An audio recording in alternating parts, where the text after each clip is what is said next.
Marhaba and welcome to a brief introduction to the letters of Arabic.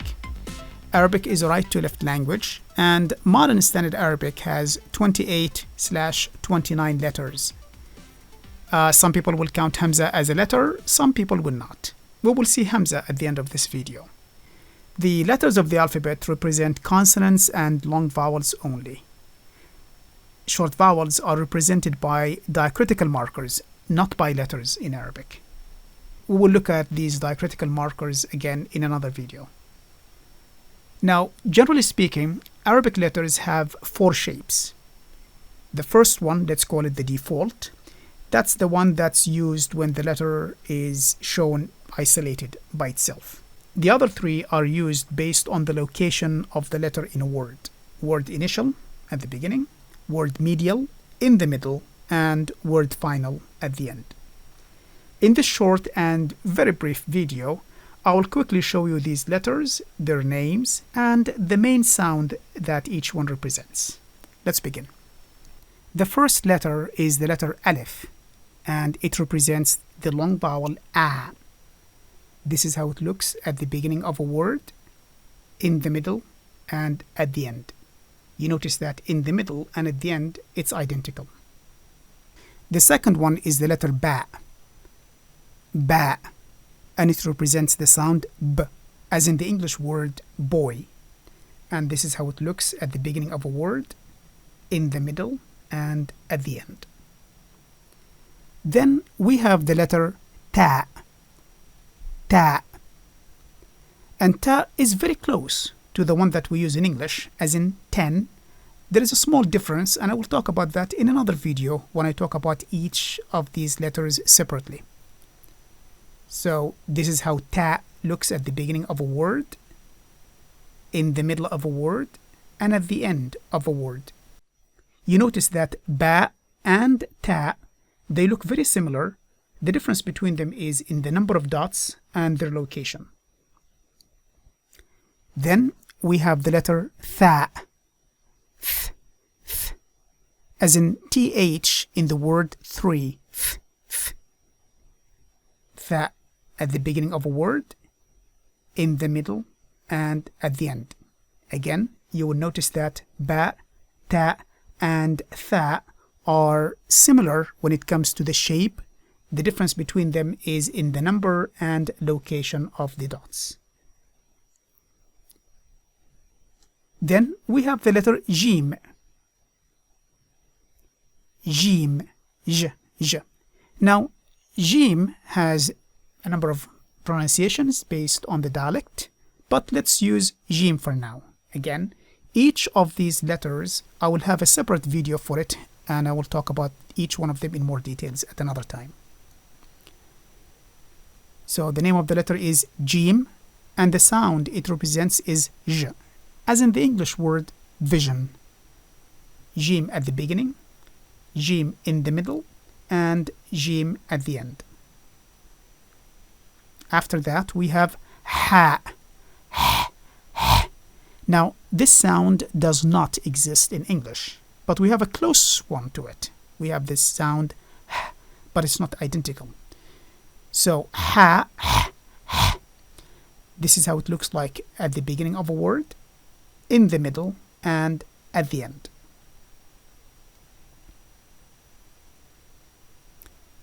And then we have the sound H, and the letter that represents that is Kha. Kha at the beginning, Kha in the middle, Kha at the end. Again, you will see similarities between Jim, Ha, and Kha.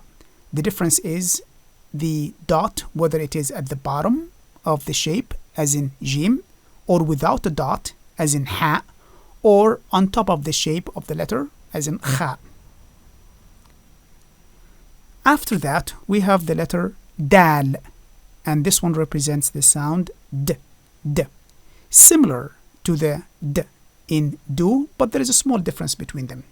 In Arabic, it is denti-alveolar for those who studied linguistics, but in a separate video, I will talk about the sound D in Arabic in more details. This is how Dal looks like at the beginning of a word, then in the middle of a word, and at the end of a word. Now, dal is one of those letters that, let's call them greedy letters. They receive connection from a previous letter, but they do not send connection to the next letter. Then we have the letter dhal, the, as in th in the word they, the. Dhal, this is how it looks like at the beginning of a word, in the middle, and at the end. Similar to the dal, but it has a dot on top of it.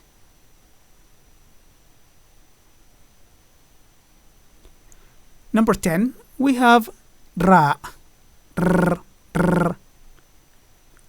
And this sound does not exist in English.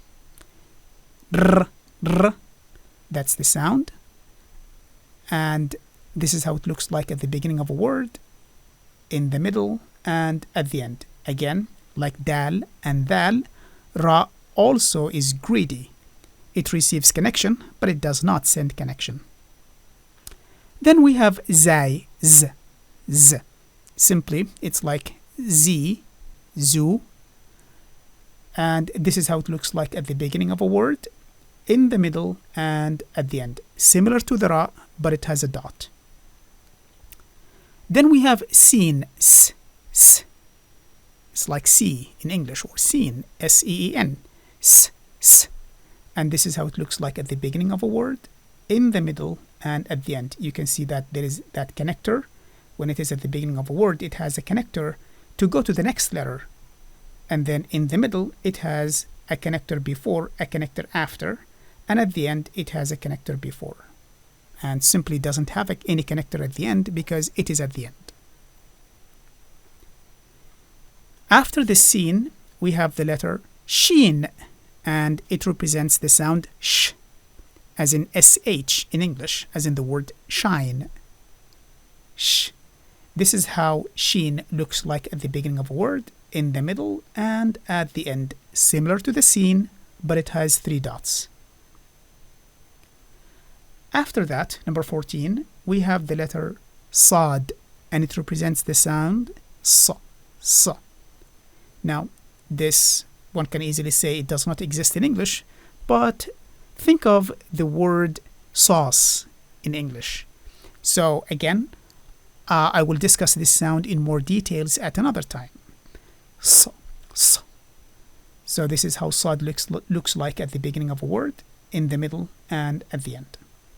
After the sad, we have the sound d, represented by the letter dad, d. And this is how dad looks like at the beginning of a word, in the middle of a word, and at the end of a word. Similar to the sad, but it has a dot. After that, we have the letter ta, representing the sound ta, which does not exist in English. And this is how ta looks like at the beginning of a word, in the middle of a word, and at the end of a word. Then we have va, which again does not exist in English, and it looks similar to the ta, but it has a dot.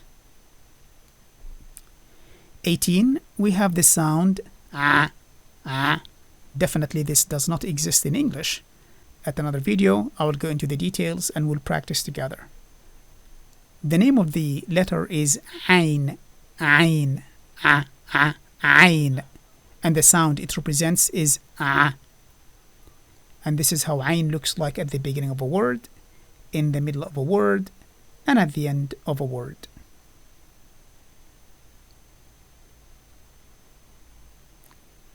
Number 19, we have the letter ghain, representing the sound g, which doesn't exist in English.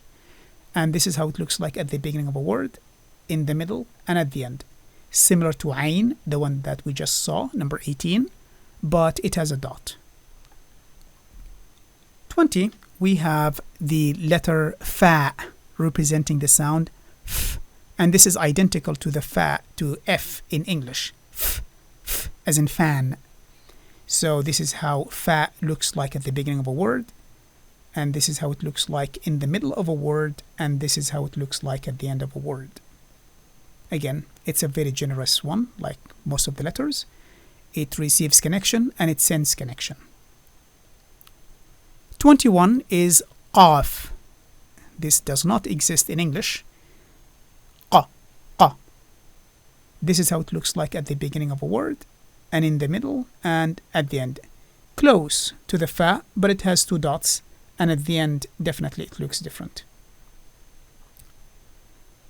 22, we have kaf. That's the name of the letter. Kaf.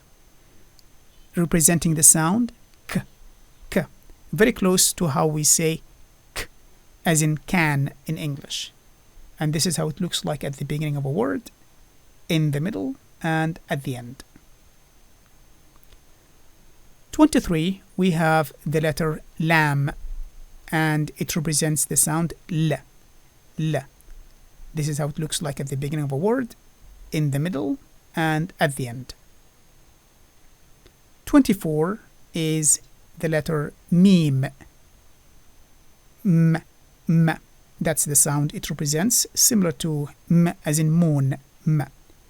This is how it looks like at the beginning of a word, in the middle, and at the end.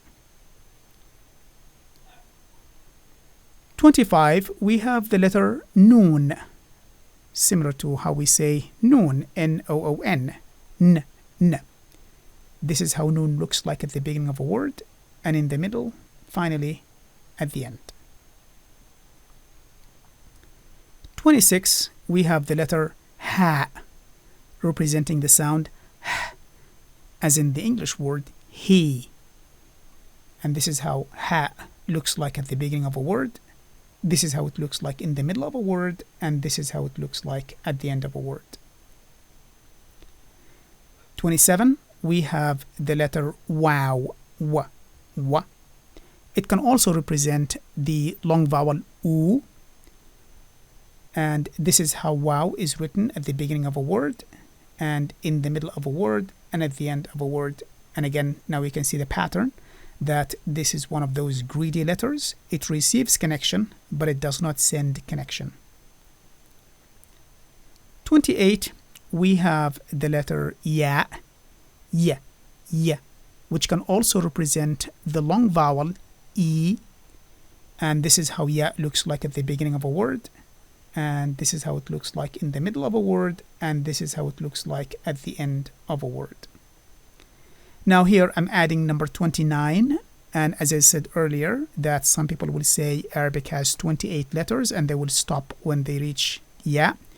Others will count Hamza as a letter, and again, I will not go into the argument and the discussion and why some people count it, why some people don't count it, but I would like to add it here. So Hamza, this is how it's written when it's isolated, and it represents the glottal stop, a glottal stop, and by default when we pronounce the glottal stop we will need a vowel to help us to hear that glottal stop. So we'll practice that when we have our lesson on Hamza separately. Now writing Hamza is very complicated, and there are so many rules for that, but I'm showing you some samples that Hamza can be written isolated by itself, and Hamza can take advantage of the letters alif, waw, and ya, and it can use them as chairs. When it uses ya, the ya loses its dots. Now this is really beyond the scope of this discussion, but when I talk about Hamza and Hamza rules, okay, I will revisit this and show you some of the rules that we use to know when to use the right shape for Hamza. So this is a brief, quick introduction to the letters of Arabic and their pronunciation. As I said, this is very brief and I want to highlight that. In other videos, I will talk about each of these letters and the sound/sounds it represents, and have fun and practice. Thanks. Bye.